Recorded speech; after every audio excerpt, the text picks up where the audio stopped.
What is going on, party people? It is the one and only Q from Retro Q Gaming, and I am feeling good. I am feeling stonked. I am feeling stoked. I am feeling strong. I am feeling all sorts of things. And you may be wondering, Q, you're a pretty upbeat, high class, badass looking motherfucker. What is elevating you to somewhere beyond that exceptional plateau that we plebeians will never reach, but you're even higher above your usual self? And boyos and boyoettes, well, there's only one thing that has me elevated to this new plane of existence. This thing that has elevated me is the return, that's right, the return of Halo to PC. And not just the return of Halo to PC, the return of Halo as a series. The Master Chief Collection, starting with Halo Reach Remastered. And of course, with how great this one is. Not just the fact that it's returning, but how great the port is. We'll get into a little bit more about that later on. But just how great the entire situation is. How 2019, granted it suffered many delays, but it's here. And 2020 is going to bring Halo Combat Evolved. It's going to bring Halo 2. It's going to bring Halo 3. It's going to bring Halo 3 ODST. It's going to bring Halo 4. And it's going to bring Halo Infinite. And if my crazy weird out predictions go there too, I'm still thinking we may see Halo 5 come to PC between the end of Halo 4 Master Chief Collection and Halo Infinite. It would only make sense to bridge the gap and complete the story, if you will. But anyway, let's go back, because I am high on life right now, thanks to the Master Chief Collection and Halo Reach on PC. Now, I talked a little bit earlier about just the port itself. I said it's a great port. It's not a perfect port, unfortunately, but it is a work in progress. Now, so far at least anyway, this port is pretty damn good. It runs extremely well. It looks decent at best, even on the enhanced quality settings, which is basically probably what the Xbox One X version is, if not a little bit better. But it runs well, and that is probably the most important thing. Because with my GTX 1080, Founders Edition of course, I can achieve a consistent 120 frames per second. Now sure, sometimes it might drop to 115 or 110 during heavy instances, but it's still very well optimized in that regard. Consistently staying that high is always a key, vital, performance-driven point when it comes to glorious PC Gaming Master Race. Because naturally, smoothness, fluidity, responsiveness, accuracy, precision, these are words and concepts that are foreign to console gamers, with their lowly 27 frames per second and their cinematic 24 FPS. But here on the glorious PC Gaming Master Race, we have the ability to do all of this. And I can gladly, happily extrapolate, I was going to say extrapolate, but that's not even a word, on all of these points. Because Halo Reach plays very, very, very, very well with a mouse and keyboard. Now, there is one or two things that feel just ever so slightly off, but it's not enough to ruin your game. It's not enough to encroach upon it and to make you think the entire time, oh, this is weird, this feels blah, blah, blah. No.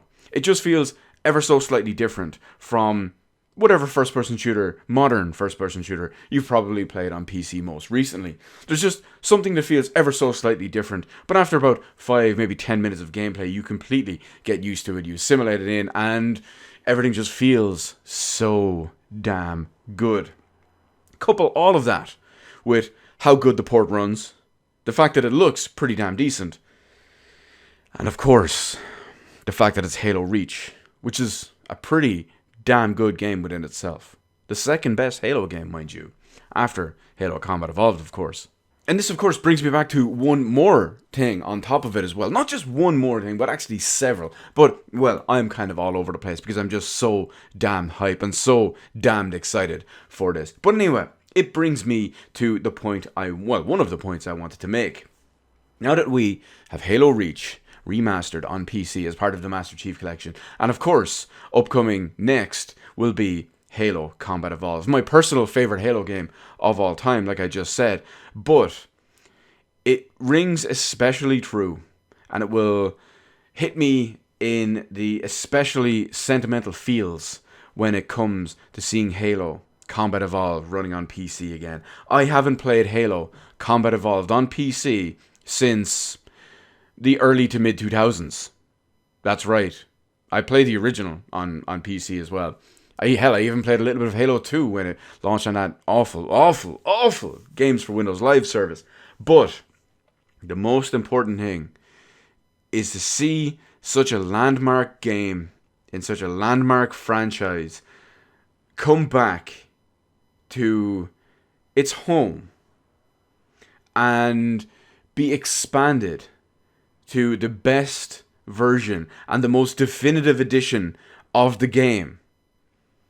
That is going to bring all types of manly tears to my hearts.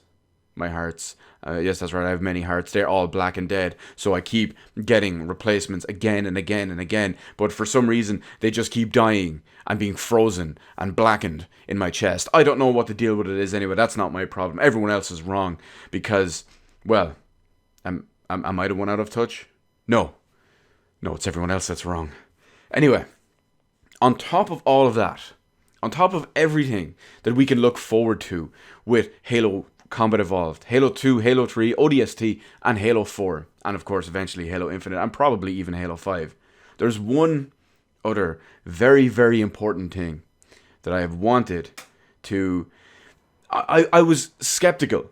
I will admit, I was skeptical. I wanted to be optimistic. Now, many people call me cynic. What's the word I'm looking for? Many people call me a cynic, or they say I'm very, you know what I mean. I'm that's all the cynicism and all that stuff. But I like to consider a realist. I'm more of a realist because, well, these companies, they tend to fuck us over, and I can see this coming a mile away. But there was that little bit of me in there that wanted Halo online multiplayer to come back. Now, I tried several times. I've played maybe 5-6 different separate sessions of Halo the Master Chief Collection on Xbox One over the years. Unfortunately, it has aged terribly on there because it just runs. It's not so much runs because it does run at a smooth 60 frames per second, but it just doesn't translate well. It feels very slow because of the mechanics and especially because of the controller. And that little bit of me wanted keyboard and mouse, obviously the best way to play a first-person shooter game. It wanted to bring that back. And I was hoping that that would reinvigorate Halo multiplayer online for me. Now, was I expecting it to happen? Absolutely not. But there was that 1% of me that wanted it to happen. Now, you might be wondering, Q, what is your verdict? What's your take? Have you played some of the competitive modes for Halo Reach Online? And the answer to that is yes. I have played several. I believe I have played 6 matches. I have won every single one of them. And I am happy, ecstatic, overjoyed, overwhelmed, every other adjective you can think of, to say that Halo Reach, and by proxy and comparison and in the future, all versions of Halo online multiplayer are going to be fantastic thanks to mouse and keyboard. They run really well. Obviously, they look really good. It's nice and high resolution. It's got a lovely 120 FPS. But most importantly, it feels responsive, it feels quick, it feels smooth, it feels accurate, it feels precise. We have a mouse and keyboard. It's a game changer in Halo, the Master Chief Collection, competitive multiplayer online, and it has revitalized it completely for me. I can't wait to play so much more of this. I may even make it a regular staple, and that's something I haven't done in the longest time. I haven't had a proper go-to competitive multiplayer game in my standard rotation since I don't know, maybe hell, it's probably even Modern Warfare 3. That's how long. Maybe even, no, not even a little bit of Gears. I didn't play too much of, like, say, Gears 3 or 4 and Versus. Hell, I played a little bit more. Hell, I probably played more Versus in 5 than I have of all the others combined. But, well, except for Gears 1. But you see my point. This is a big deal. And this is a worthwhile deal for me. So, I'm impressed with the launch state of this. Like I said, there are a couple of small bugs that need to be worked out. Currently, above 60 frames per second is experimental, and it's not 100% perfect, but it does run really well, even if there are one or two little minor glitches as well. There's a couple of issues of crouch recognition not working. Again, these are kind of things that can be ironed out as they go, especially because they have, 4 more games, 5 more games, whatever it is, to refine it over. And it leaves me with such hope for the future of this collection. If it starts this well, granted they had to delay it multiple times. The original plan was actually to have all the games out this year, and here we are in December and we're finally getting our first one. But it was worth the wait. It was a killer wait, an absolutely diabolically disastrous, dangerous, dying wait. But it was worth it. Now, boyos, boyettes, Spartans, whatever it is you want to call yourselves these days, I will see you on Reach.